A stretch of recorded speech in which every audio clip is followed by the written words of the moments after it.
20th utterance. The riches of my household are without number and unfathomable, yet man has never come to me to enjoy them. He is incapable of enjoying them on his own, nor of protecting himself using his own efforts. Instead, he has always placed his trust in others. Of all those I look upon, no one has ever sought me deliberately and directly. They all come before me at the urging of others, following the majority. And they are unwilling to pay the price or spend the time to enrich their lives. Hence, among man, no one has ever lived in reality, and all people live lives that are without meaning. Because of the long-established ways and customs of man, the bodies of all people are suffused with the odor of earthly soil. As a result, man has grown callous, insensible to the world's desolation, and he instead busies himself with the work of enjoying himself on this frozen earth. Man's life has not the slightest warmth, and is devoid of any human flavor or light, yet he has ever inured himself to it, abiding a lifetime bereft of worth in which he rushes about without achieving anything. In the blink of an eye, the day of death draws near, and man dies a bitter death. In this world, he has never accomplished anything, or gained anything. He only hurriedly arrives, and hurriedly departs.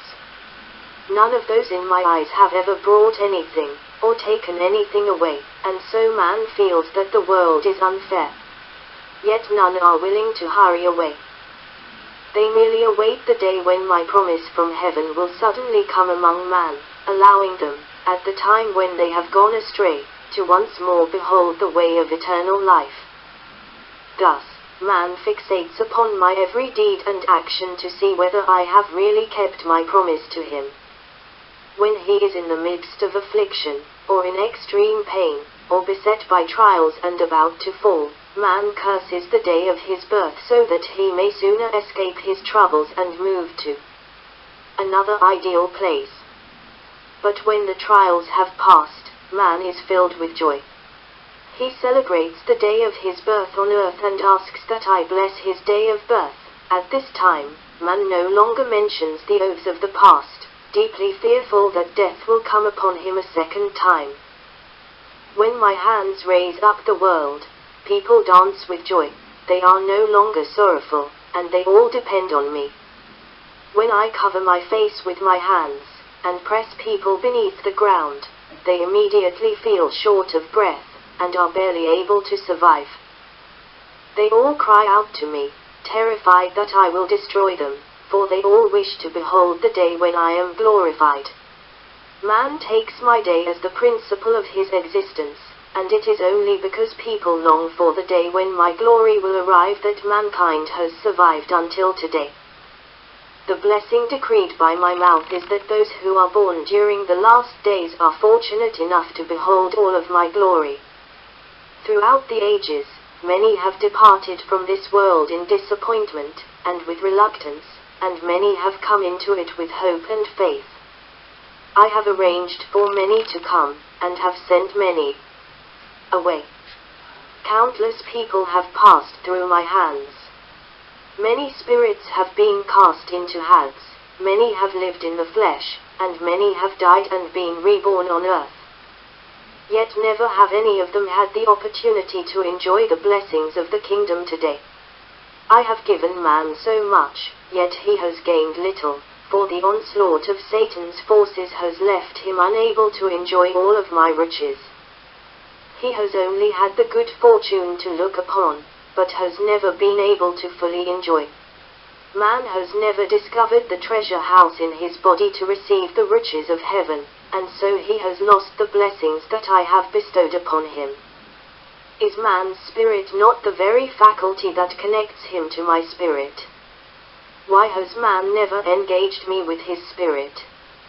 Why does he draw near to me in the flesh, yet is incapable of doing so in spirit? Is my true face of the flesh? Why does man not know my substance? Has there really never been any trace of me in the spirit of man? Have I completely disappeared from the spirit of man? If man does not enter into the spiritual realm, How can he grasp my intentions? Is there that in the eyes of man which can directly penetrate the spiritual realm? Many are the times that I have called out to man with my spirit, yet man acts as if he has been stabbed by me, regarding me from a distance, in great fear that I will lead him into another world. Many are the times that I have inquired in the spirit of man, yet he remains utterly oblivious, profoundly afraid that I will enter into his home and seize the opportunity to strip him of all his belongings. Thus, he shuts me outside, leaving me faced with nothing but a cold, tightly closed door. Many are the times that man has fallen and I have saved him, yet after waking he immediately leaves me and, untouched by my love, shoots me a guarded look. Never have I warmed the heart of man. Man is an emotionless, cold-blooded animal. Even though he is warmed by my embrace, never has he been deeply moved by it. Man is like a mountain savage. Never has he treasured all of my cherishment of mankind. He is unwilling to approach me, preferring to dwell among the mountains, where he endures the threat of wild beasts, yet still he is unwilling to take refuge in me. I do not compel any man, I merely do my work. The day will come when man swims to my side from amid the mighty ocean, so that he might enjoy all the riches on earth and leave behind the risk of being swallowed by the sea. Following the completion of my words, the kingdom is gradually formed on earth and man is gradually returned to normality, and thus there is established on earth the kingdom in my heart. In the kingdom, all the people of God recover the life of normal man. Gone is the frosty winter, replaced by a world of cities of spring, where it is spring all year round.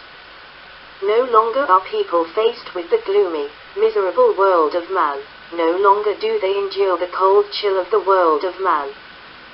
People do not fight with each other, countries do not go to war against each other, no longer is there carnage and the blood that flows from carnage. All lands are filled with happiness, and everywhere teems with warmth between men. I move throughout the world, I enjoy from atop my throne, I live among the stars. And the angels offer unto me new songs and new dances. No longer does their own fragility cause tears to run down their faces.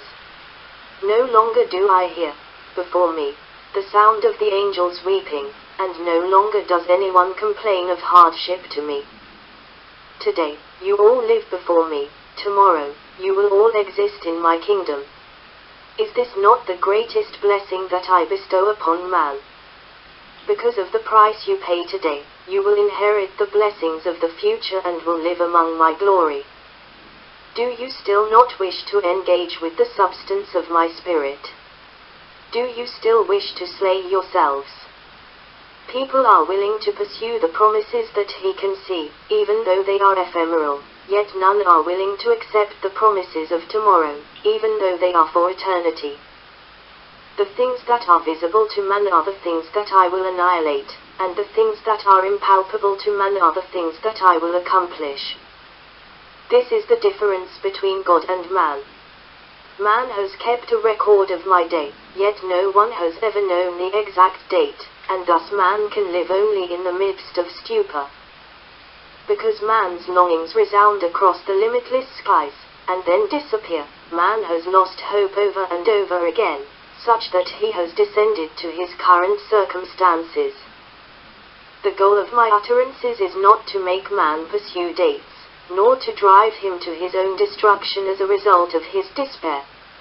I wish to make man accept my promise, and I wish for people all over the world to have a share of my promise. What I want are living creatures that are full of life, not corpses that have been steeped in death. Since I recline at the table of the kingdom, I will command all people on earth to receive my inspection. I do not allow the presence of any unclean thing before me. I do not brook any man's interference in my work. All those who interfere in my work are cast into dungeons, and after they are released they are still beset by catastrophe, receiving the scorching flames of earth. When I am in my incarnate flesh, Whosoever debates my work with my flesh will be loathed by me. Many are the times that I have reminded all men that I am without kin on earth, and whosoever looks upon me as an equal, and pulls me to them so that they may reminisce about times past with me, will be subject to destruction. This is what I command. In such matters I am not in the least bit lenient toward man. All those who interfere in my work and offer counsel to me are chastised by me, and will never be forgiven by me. If I do not speak plainly, man will never come to his senses, and will unwittingly fall into my chastisement, for man does not know me in my flesh. March 20, 1992. The